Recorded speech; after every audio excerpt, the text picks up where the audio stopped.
महाराष्ट्र सरकार ने किसानों को कर्ज वसूली से राहत देने के लिए भारतीय रिजर्व बैंक से संपर्क करने का फैसला किया है। सोमवार को सरकार ने फैसला किया कि वो आरबीआई से इस बात का अनुरोध करेगी कि राज्य में कर्ज और ब्याज की वसूली को 1 साल के लिए टाल दिया जाए। दरअसल राज्य सरकार ने किसानों का अप्रैल 2015 से लेकर मार्च 2019 के बीच का 2 लाख रुपए तक का कर्ज माफ करने का फैसला किया था। सरकार ने इसके लिए 29,73,000 किसानों की सूची तैयार की थी, लेकिन इसमें 11,59,000 किसानों को अब तक इसका लाभ नहीं मिल पाया है। सरकार ने लॉकडाउन और इससे बने आर्थिक हालात को वजह बताया है। माना जा रहा है कि अगर सरकार के अनुरोध पर आरबीआई राहत दे देती है तो किसानों को खरीफ और अगले रबी सीजन के लिए बैंक से कर्ज लेने की सुविधा मिल जाएगी। इस पर और ज्यादा बातचीत करने के लिए हमारे साथ महाराष्ट्र में किसान सभा के प्रदेश सचिव अजित नावले जी जुड़ गए हैं। अजित जी, ये बताइए कि ये फैसला किसानों के लिए कितना लाभदायक होगा? इस फैसले में क्या आप कोई दिक्कत देख रहे हैं? किसानों के लिए ये बहुत ही बुरी खबर है। खरीफ सामने है। कोरोना के चलते पूरी जो ट्रांसपोर्टिंग यंत्रणा जो है वो ठप हो चुकी है महाराष्ट्र में, जिसके चलते बहुत सारे प्रॉब्लम किसानों को है। उसका परिणाम आने वाले खरीफ पे वैसे ही पड़ने वाला था। अभी जो खबर आ रही है जिसके चलते कर्जा माफी को भी टाल दिया गया है, तो इसका बहुत ही बुरा असर किसानों पे पड़ेगा। किसानों के अगर बैंक में पैसे नहीं होंगे तो वो अपनी अलग अलग चीजें जो बीज है, पेस्टिसाइड्स है, फंगिसाइड्स है और बाकी सारी चीजें है, खरीद के लिए वो खरीद नहीं पाएगी, जिसके चलते बहुत बड़ी मात्रा में खरीफ का जो पूरा सीजन है वो प्रभावित होगा। बुआई बहुत बुरी तरह से प्रभावित होगी। मुझे आशंका है कि इसके चलते किसान तो प्रभावित होंगे, लेकिन महाराष्ट्र में और पूरे देश में भी इसका असर फूड सिक्योरिटी पे भी पड़ेगा और जो अनाज की पैदावार है उस पे भी इसका बहुत बुरा असर पड़ेगा। इस पर तो सरकार का कहना है कि ये इसीलिए किया गया ताकि किसानों को फ्रेश लोन मिल सके। क्या आपको लगता है कि बैंक्स ऐसी स्थिति में उन किसानों को फिर से कर्ज दे पाएंगे? पहले ही सरकार की और बैंकों की ओर से इस प्रकार की चीजें आ रही है कि जिनको ऑलरेडी इससे पहले लोन वेवर किया गया था, कर्जा माफी की गई थी, उनको भी उनकी क्षमता के आधा कैपेसिटी तक ही कर्जा देने की बात बैंक कर रही थी। तो जिनको कर्जा दिया गया है उनको भी पूरा कर्जा फिर से नए साल के लिए सरकार नहीं दे रही, बैंक नहीं दे रहा। और अभी जो बातें आ रही है जिसके चलते अगर कर्जा माफी को टाल देते हैं तो वो अनक्वालिफाइड हो जाते हैं नया कर्जा लेने के लिए किसान, और फिर उनको भी नया पैसा नहीं मिलेगा। हमारा सुझाव ये रहेगा कि ये करने के साथ अगर सरकार हमारे बैंकों की कर्जों का पुनर्गठन अगर करती है, रिकंस्ट्रक्ट उन लोन को करती है और किसानों को पात्र करती है नया कर्जा लेने के लिए, तो इस मसले का कुछ हद तक समाधान ढूंढना आसान हो जाएगा।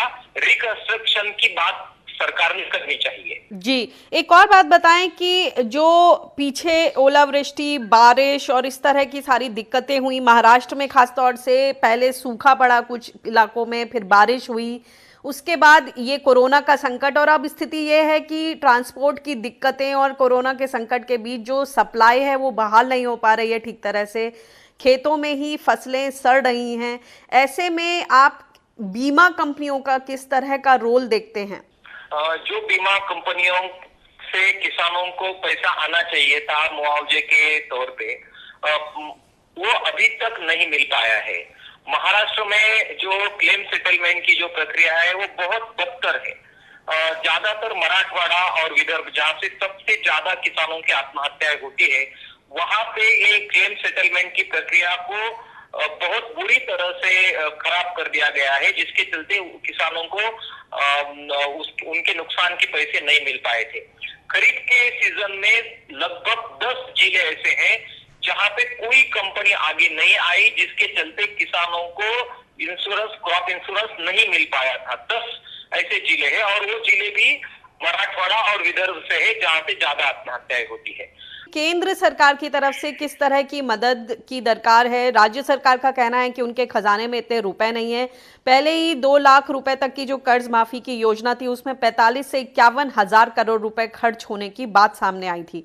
अब इस कोरोना संकट के बीच पहले ही बहुत ज्यादा दबाव है खजाने पर। किस तरह से आप देखेंगे कि केंद्र और राज्य सरकार का तालमेल हो ताकि किसानों को राहत मिल सके? केंद्र सरकार एक प्रकार से इसमें पूरी राजनीति की ओर से देख रही है। ये कहने में कुछ मुझे हिचकिचाहट नहीं महसूस होती, क्योंकि राज्य सरकार का जो जीएसटी का हिस्सा है, बार बार मांगने पे भी केंद्र सरकार ने उनको नहीं दिया। अगर हम पैकेज देखते हैं केंद्र सरकार का, जरूर फूड सिक्योरिटी के बारे में कुछ किया है, कुछ जो गरीब तबके हैं उनको पेंशन की बात करी है। पिछले सप्ताह में अर्थव्यवस्था को बूस्ट देने के लिए उन्होंने कहा 1 लाख करोड़ रुपए का कुछ वो पैकेज करेंगे और उद्योगों को राहत देंगे। तो सबको कुछ ना कुछ दिया जा रहा है, लेकिन किसानों के बारे में एक सिंगल वर्ड भी ना नरेंद्र मोदी जी निकाल रहे हैं, ना केंद्र सरकार निकाल रहे हैं। तो एक प्रकार से किसानों को नजरअंदाज किया जा रहा है। उसका कारण ये हो सकता है कि उनका कहना है कि बहुत बड़ी तादाद में अनाज उनके गोदाम में पड़ा हुआ है, जिसके चलते कोई दिक्कत अनाज की आने वाले समय में नहीं आएगी।